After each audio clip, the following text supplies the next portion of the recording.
I want you to remember this day, June 12th. Is it the day the Lakers lost their chance at LeBron James? There's a story out there, and I don't think it's a small one, and you know my theory. When you're recruiting people, everything is something. May not be the biggest thing, but it's something. Lonzo Ball has dropped a diss track on iTunes. He's dissing his teammate Kyle Kuzma. It's called a diss track. Oh, by the way, we're not done. Kyle Kuzma, his teammate, and their friends, he's dropping his diss track tomorrow, dissing Lonzo. Okay. So what do we know about LeBron James? Factually know about LeBron James.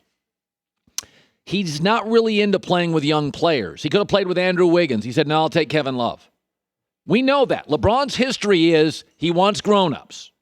He wants adults. He doesn't want kids.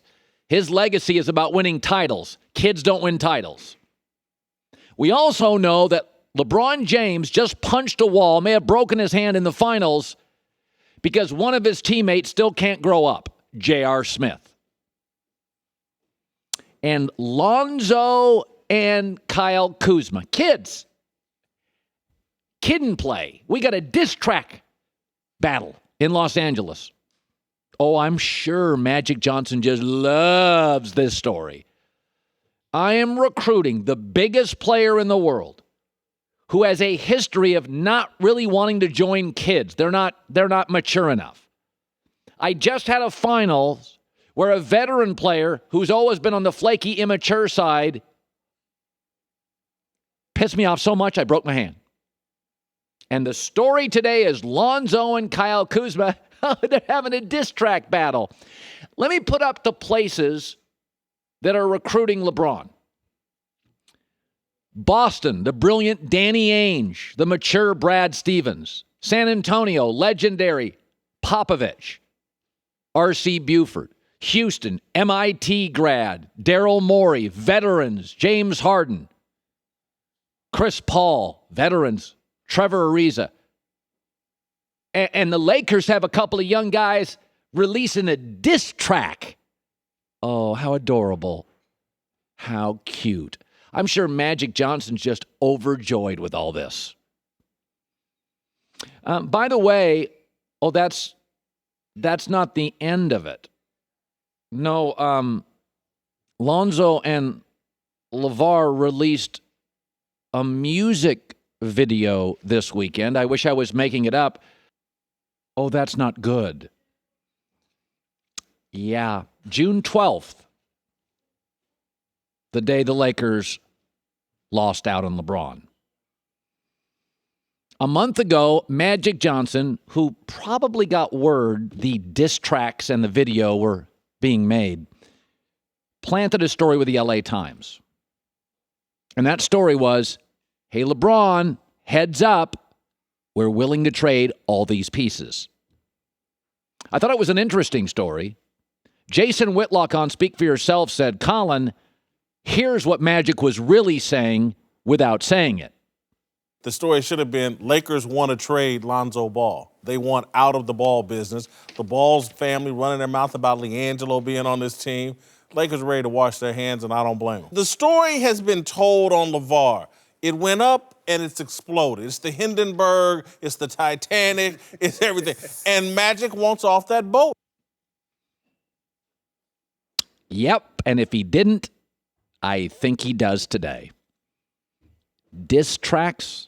How about distracted? I like Lonzo Ball.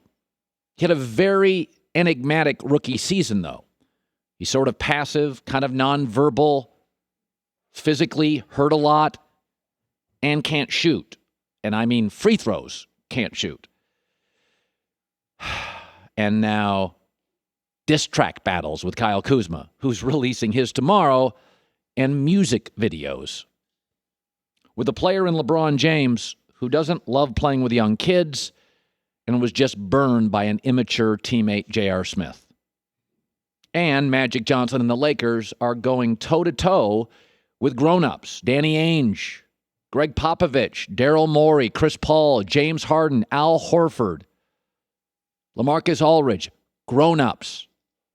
By the way, the Lakers' recent history of free agent acquisitions is dubious. They had to beg LaMarcus Aldridge for a second interview. Yeah. Here's some notable Laker free agents since Shaq: Luol Deng, an old Karl Malone, Timofey Mozgov, Nick Young. Yeah, not exactly tearing it up. More brand than reality. And things were working out for them. Sixers had the Twitter mess. Chris Paul got kind of hurt in the playoffs. Is he too old? Spurs, Kawhi Leonard situation. Kind of felt like it was moving in the Lakers' direction. And we now have a diss track battle between two Laker rookies. It should also be noted that in the last hour, LaVar Ball went on undisputed. And again, I got no problems with LaVar. Don't love everything he does or says, but seemingly raised nice kids. And said basically, I'll go to the place and we'll take Lonzo to the place that will have all three of my sons on the roster.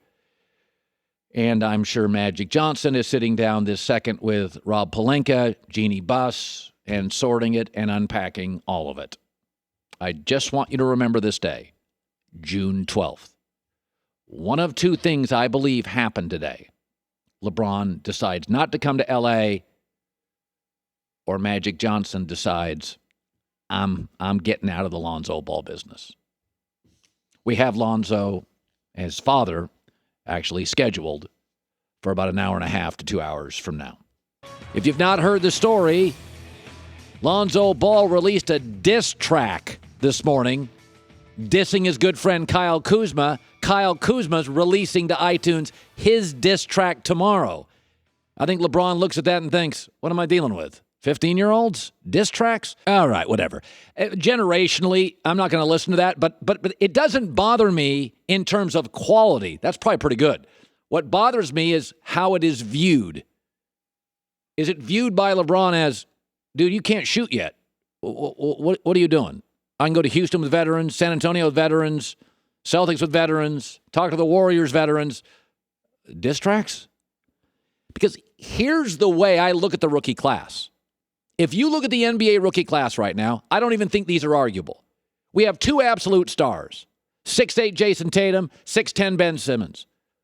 Big, one guy's shooting 48%, the other guy's shooting 55%. These are bona fide can't-miss stars. The draft also had two very pleasant surprises. Donovan Mitchell, 13th pick. Now, he's only 6'3".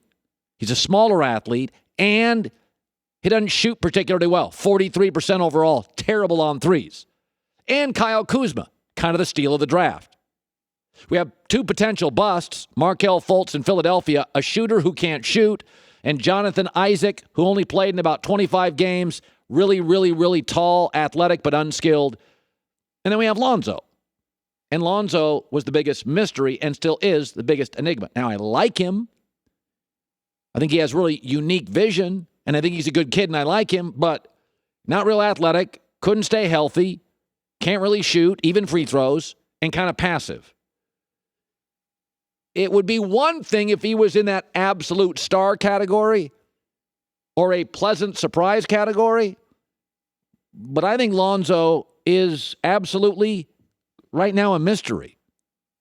And mysteries get traded. And so when Lonzo comes out with a diss track, I'm thinking, how's that land for LeBron? He also released a music video this weekend, and again, the quality is good. The production level's outstanding. What does LeBron see when he watches this? When you have Spurs, Rockets, Celtics, I don't know, diss track, distracted. That's what it lands like to me. I don't think Magic Johnson loves this stuff. That's why I think the LA Times, a month ago on a Saturday morning, had a story clearly planted by the Lakers. These guys are all tradable. And when you're not a superstar or not a pleasant surprise, you fall into the biggest mystery of the rookie class. I think that means you're incredibly, incredibly tradable. So I don't think today is a great day to be a Laker. I don't think it's a great day for Magic Johnson. I don't. I disagree with Doug Gottlieb. I don't think Magic's happy today. I don't think Rob Pelinka's happy. I don't think they are.